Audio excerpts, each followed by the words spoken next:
The BFG Chapter 16, The Mixing Dream. It was dark now. The night had already begun. The BFG, with Sophie sitting on his hand, hurried into the cave and put on those brilliant, blinding lights that seemed to come from nowhere. He placed Sophie on the table.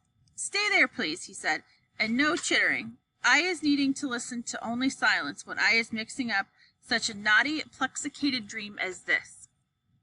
He hurried away from her. He got out an enormous empty glass jar that was the size of a washing machine. He clutched it to his chest and hurried towards the shelves on which stood the thousands and thousands of smaller jars containing the captured dreams. "Dreams about giants," he muttered to himself as he searched for the labels. "The giants is guzzling human beings. No, not that one, nor that one. Here's the one, and here's another." He grabbed the jars and unscrewed the tops. He tipped the dreams into the enormous jar he was clutching, and as each one went in, Sophie caught a little glimpse of a sea-green blob tumbling from one jar into the other. The BFG hurried towards another shelf. "Now," he muttered, "I is wanting dreams about giggle houses for girls, and about bottle boxes for boys."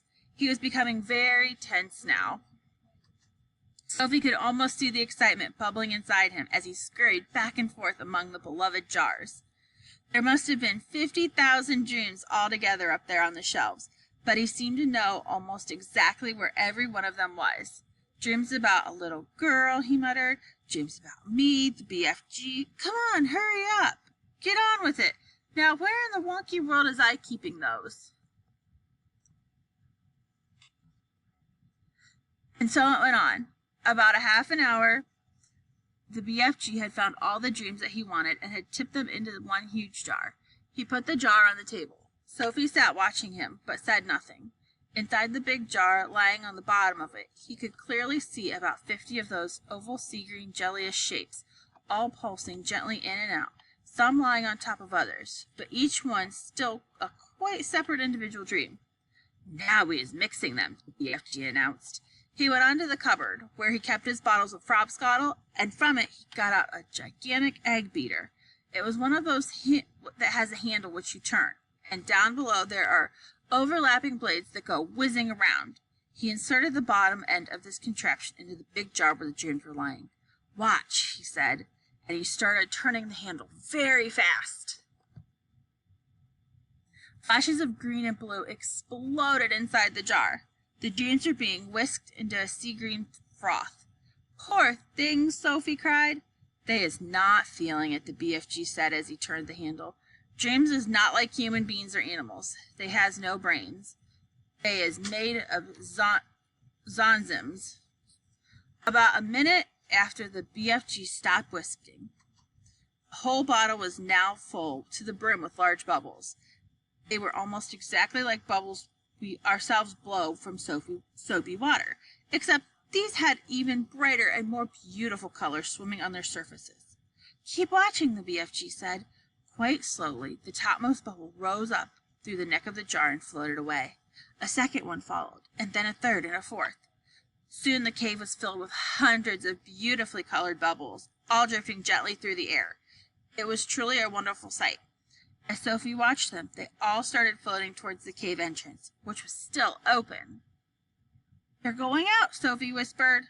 "Of course," the BFG said. "Where to?" "All those little tiny dream bits that I isn't using," the BFG said. "They is going back to the misty country to join up with proper dreams." "It is all a bit beyond me," Sophie said. "Dreams is full of mystery and magic," the BFG said. "Do not try to understand them. Look into the big bottle, and you will now see the dream you is wanting for the queen."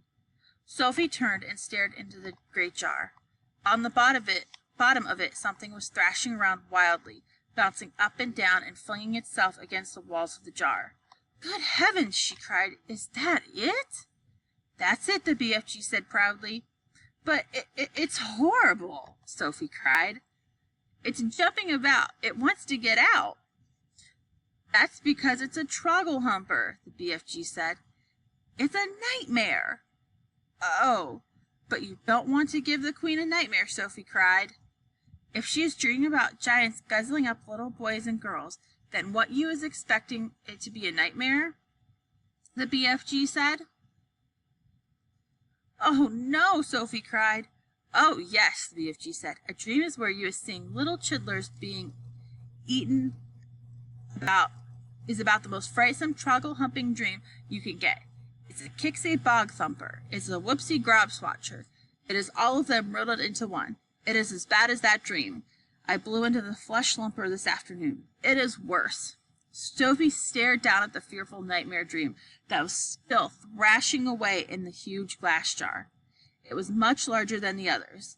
It was about the size and shape of, shall we say, a turkey's egg.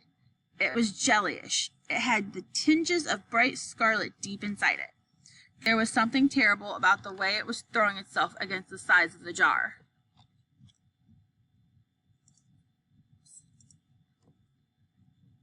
I don't want to give the queen a nightmare, Sophie said. I is thinking, the BFG said, that your queen will be happy to have a nightmare if nightmare is going to save a lot of human beings from being gobbled up by filthsome giants. Is I right or I left? I suppose you're right, Sophie said. It's got to be done. She will soon be getting over it, the BFG said. Have you put all other important things into it, Sophie asked. When I is blowing that dream into the queen's bedroom, the BFG said, she'll be dreaming every single little thing-a-ling you is asking me to make her dream. About me sitting on the windowsill? That part is very strong. And about a big friendly giant? I is putting a nice long gobbet about him, the BFG said. As he spoke, he picked up one of his smaller jars and very quickly tipped the struggling, thrashing troggle-humper out of the large jar and into the small one. Then he screwed the lid tightly on the small jar. That's it, he announced. We is now ready. He fetched his suitcase and put the small jar into it. Why bother to take a great big suitcase when you've only got one jar, Sophie said. You could put the jar in your pocket. The BFG looked down at her and smiled. By goggles, he said, taking the jar out of the suitcase. Your head is not quite so full of grime sludge after all. I can see you was not born last week. Thank you, kind sir, Sophie said, making a little curtsy from the tabletop. Is you ready to leave, the BFG asked. I'm ready, Sophie cried. Her heart was beginning to thump at the thought of what they were about to do. It really was a wild and crazy thing. Perhaps they would both be thrown into prison. The BFG was putting his great black cloak on. He tucked the jar into a pocket of his cloak. He picked up his long, trumpet-like dream blower. Then he turned and looked at Sophie, who was still on the tabletop. The dream bottle's in my pocket, he said. Is you going to sit there with it during the travel? Never, cried Sophie. I refuse to sit next to that beastly thing. Then where is you going to sit? The BFG asked her.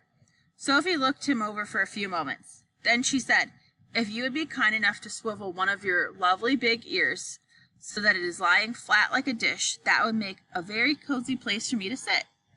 By gumbo, that is a squackling good idea, the BFG said. Slowly, he swiveled his large right ear until it was like a great shelf facing the heavens. He lifted Sophie up and placed her into it. The ear itself, which was about the size of a large tea tray, was full of the same channels and crinkles as a human ear. It was extremely comfortable. I hope I don't fall down your ear hole, Sophie said, edging away from the large hole beside her. Be very careful not to do that, the BFG said. You would be giving me a cronking earache. The nice thing about being there was that she could whisper directly into his ear. You is tickling me a bit, the BFG said. Please do not jiggle about. I'll try not to, Sophie said. Are we ready? Ow! The BFG said. Don't do that! I didn't do anything, Sophie said. You is talking too loud. You is forgetting that I is hearing every little thing-a-ling-a-ling 50 times louder than usual. And there you is, shouting right away inside my ear. Oh gosh, Sophie murmured. I forgot that. Your voice is sounding like thunder and trumpets. I'm so sorry, Sophie whispered. Is that better? No, cried the BFG. It sounds as though you were shooting off a thunderblast. And how can I talk to you? Sophie whispered. Don't, cried the poor BFG. Please don't. Each word is like you dropping buzz bombs in my ear hole. Sophie tried speaking right under her breath. Is this better? She said. She spoke so softly she couldn't even hear her own voice. That's better, the BFG said. Now I is hearing you very nicely. What is it that you was trying to say to me just now? I was saying, are we ready? We is off, the BFG cried, heading for the cave entrance. We is off to meet Her Magister the Queen. Outside the cave, he rolled the large stone back into place and set off a tremendous gallop.